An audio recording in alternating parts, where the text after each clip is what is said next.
Steve Rosenberg, BBC News. Well, I cannot see you. Just directly.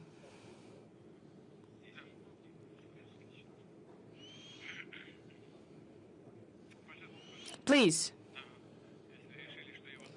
Well, Steve Rosenberg, BBC News, the question about the future of Russia. What is the future that you are planning, that you are building for your country and for your people? As it is now, will it be legal in this future any public being not in accordance publicly with something? Will you look for enemies inside or abroad in this future? Will there be disconnection of mobile connection, mobile internet? Will there be new special military operations? Or maybe Russia will follow another way? I remember you said once that the future is in our hands, in the hands of all of us. But in fact, the whole power in Russia is in your hands. It means that the future as well, what it will be, will it be the continuation of what we see now? Thank you. What will be the future of Russia? Are we going to punish legally for the actions who do not agree with the people? Are we going to penalize it? You know, there is a law that is being criticized about foreign agents, a distinguished colleague. I would like to draw your attention to the fact that we have not invented it. This law exists in several states. In the US, it was introduced in the 30s of the 20th century. All of these laws, the US law as well, are much harsher. There is criminal responsibility up to imprisonment for the activity in the political sphere if you are financed from abroad. We have nothing like that. According to our law, it is just necessary to declare that you have some sources of financing. We don't have any repressions. We don't have any criminal responsibility. If people stop engaging in political activity, or when they stop using foreign sources of financing, they are eliminated from these lists, and there are many of such examples. And what is going to be with BBC? Because there is a million lawsuit from the president of BBC. Well, these are their family matters. They should deal with them themselves. I don't want to interfere. I just don't want to touch upon this topic, not to make it more difficult for you. There is such problem. There is a problem of falsification of information, fake news, and I think that President Trump is right. But it's not that important. You asked whether there will be new special military operations. No. There will be no operations if you treat us with respect, if you comply with our interests, respect our interests, as we always try to respect your interests. If you don't try to play dirty tricks with us, like it was with the NATO eastward expansion. You said that there would not be a NATO eastward expansion even by an inch. It was a direct quotation. As it said, as we say, we just neglected our interests in the security. You deceived us, not you personally, but the Western figures created the situation of today with their own hands. And they continue to escalate the situation, speaking all the time that they are preparing for war with Russia. But as far as I know, you live here for many years. But I think you understand it. And those who speak about war with Russia also understand it. Are we truly going to attack Europe? This is nonsense. This is done based on the political reasons. And this is done to create the image of an enemy. They are creating an image of an enemy, and they're making Russia the enemy to hide the mistakes that were made systemically for leaders, for many Western leaders for several years in economy, in the sphere of social policy. Where is this green agenda when we see new coal plants being opened? Nuclear plants were closed and now they're returning to them. This is a mistake after mistake. And they are trying to make Russia an enemy. They want to distract their people from their own mistakes with the help of the external affairs. And your questions constitute attempts of similar kind. You said that all the power belongs to me and is in my hands. Well, yes, President of Russia is vested with powers and credentials, and the borderlines of this power are clearly enshrined in our fundamental law, Russian constitution. And when legislative decisions are made, I enact this law by signing them, as in any other country. But I cannot tell you with a firm what proportion. Well, probably a big chunk of these laws is initiated by our MPs, deputies, or senators. These are hard facts. Obviously, the President of Russia has a lot of powers, but I believe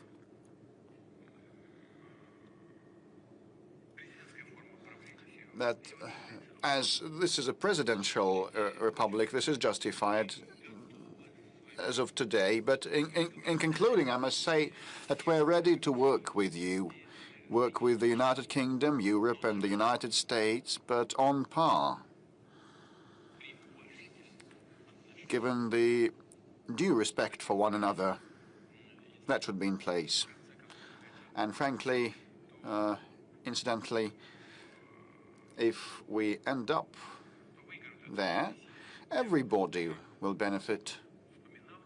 I have already recalled one of the conversations that I witnessed. The former Germany's Chancellor Kohl, back in 1993, he said that the future of Europe, if Europe wanted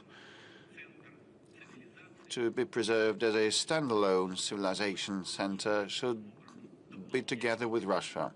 And we are mutually complementary in a natural way, and we must work together and make headway, he said. Otherwise, Europe would disappear.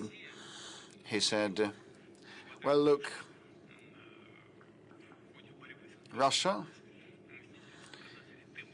despite seeing a slowdown of our economy to 1%, still ranks fourth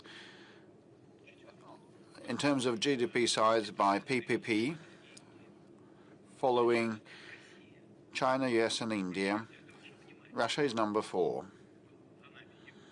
We are followed by Japan and Germany. The United Kingdom that you represent today, unfortunately, ranks 8th or 7th or 9th, probably 7th or 8th on GDP size by PPP. But had we joined our efforts with the European countries, our joint GDP by PPP would surpass that of the United States. Well, this is all theoretic, but it's obvious that complementing one another and joining efforts, we would have flourished. Well, it's you who are waging a war against us, not us. You are waging a war against us with the hands of the Ukrainian neo-Nazis. We're ready to stop that fighting immediately, provided that Russia's security is provided in mid-term and long run, and we're ready to cooperate with you. Well, Steve, I think the audience will agree with me. Lately, we have seen and heard a lot of statements and actions on the part of European politicians that are mind-boggling. Why do you see they display this exorbitant support of the Kiev regime, and no one has been thinking about the European values, and they've been just supporting the Kiev for no reason, and they're even ready to pursue a conflict with the US president?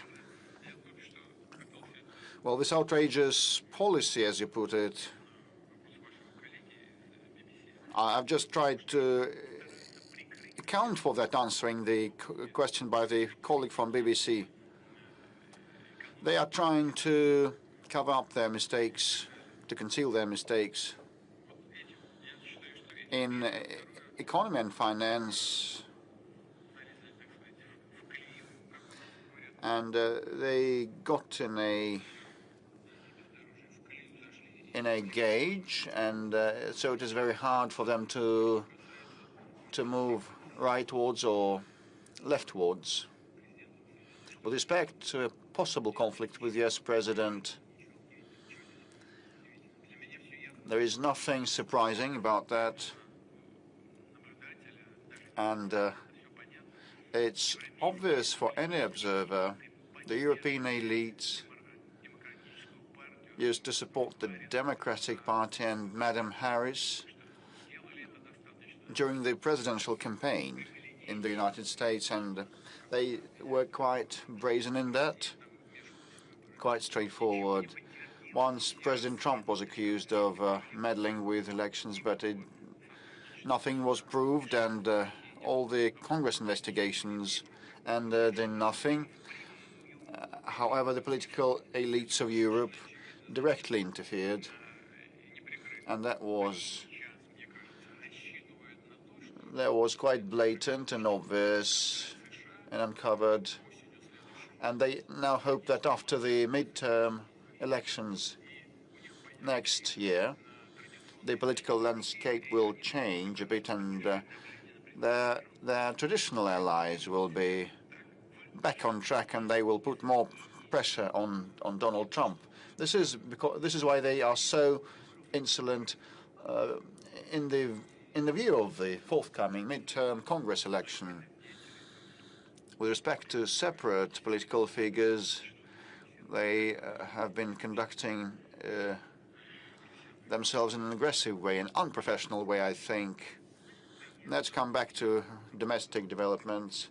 And one final point with respect to those aggressive statements and declarations. I marvel at them. And I personally know the current NATO Secretary General, the former Prime Minister of the Netherlands. I used to pay a visit to the Netherlands, and he's a smart person, a clever person, a systemic one, and an efficient one. He used to be an efficient Prime Minister, and the economy of the Netherlands is in a good shape, and this is partly his merit. But now he's talking nonsense. Why are you talking this nonsense about a prospective war with Russia? They want to get ready and brace themselves for a war with Russia. Can you just read the new strategy, national security strategy of the United States, and it says that the United States is a key player and the founder and the main sponsor of NATO, and the bulk of the funding comes from the United States, as well as the ordnance and hardware and weapons. So the new U.S. strategy, security strategy, Russia is not indicated as an enemy, as a target.